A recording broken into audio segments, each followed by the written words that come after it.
ನೋಡ್ತಾ ನೋಡ್ತಾ ನನ್ನ ಸೀಮಂತ ಟೈಮ್ ಬಂದೇ ಬಿಡ್ತು. ಅದರಲ್ಲಿ ನಮಗಿವಾಗ ಮೇಜರಾಗಿರೋದು ಒಂದು ಕೆಲಸ ಏನೇ ಹೇಳಿ, ನನ್ನ ಸೀಮಂತ ಇವೆಂಟ್ ಮಾಡ್ಕೊಳ್ಳೋದು. ಇದು ನನ್ನ ಸೆಕೆಂಡ್ ಪ್ರೆಗ್ನೆನ್ಸಿ ಆಗಿರೋದ್ರಿಂದ ನಂಗೆ ತುಂಬ ಎಕ್ಸೈಟ್ಮೆಂಟು. ಆ್ಯಂಡ್ ಸೋಮುಗೆ ನನ್ನ ಸೀಮಂತನ ತುಂಬ ಚೆನ್ನಾಗಿ ಮಾಡಬೇಕು ಅಂತ ಅವ್ರಿಗೆ ಎಕ್ಸೈಟ್ಮೆಂಟು.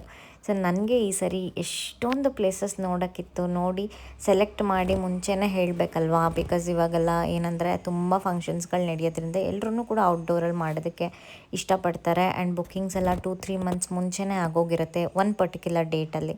ಹಾಗಾಗಿ ನಾವು ಎಷ್ಟೊಂದು ಪ್ಲೇಸಸ್ನ ನೋಡಿದ್ದೀವಿ. ಇದಿಷ್ಟು ಪ್ಲೇಸ್ ನಿಮ್ಗೆ ಯಾವ್ದು ಇಷ್ಟ ಆಯಿತು, ನಾನು ಯಾವ್ದು ಬುಕ್ ಮಾಡಿರ್ಬೋದು ಅಂತ ನಿಮ್ಗೆ ಅನಿಸುತ್ತೆ ಅಂತ ನನಗೆ ಕಾಮೆಂಟ್ ಸೆಕ್ಷನಲ್ಲಿ ಹೇಳಿ. ಆ್ಯಂಡ್ ಆಲ್ಸೋ ಇದರದ್ದು ಕಂಪ್ಲೀಟ್ ವಿಡಿಯೋನ ನಾನು ಯೂಟ್ಯೂಬಲ್ಲಿ ಆಲ್ರೆಡಿ ಅಪ್ಲೋಡ್ ಮಾಡಿದ್ದೀನಿ. ಚೆಕ್ ಮಾಡಿಲ್ಲ ಅಂದರೆ ಅದನ್ನು ಕೂಡ ಚೆಕ್ ಮಾಡಿ.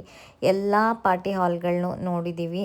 ಆ ವೆದರಿಗೆ ಸೆಟ್ ಆಗಬೇಕು, ಬಿಕಾಸ್ ಮಾರ್ಚ್ ಟೈಮಲ್ಲಿ ಸ್ವಲ್ಪ ಬಿಸಿಲು ಸ್ಟಾರ್ಟ್ ಆಗ್ತಾ ಇರುತ್ತೆ. ಅದನ್ನೆಲ್ಲ ನೋಡಿಕೊಂಡು ಬುಕ್ ಮಾಡಿದ್ದೀವಿ. ಸೊ ನನ್ನ ನೆಕ್ಸ್ಟ್ ವೀಡಿಯೋಗೆ ವೆಯ್ಟ್ ಮಾಡಿ.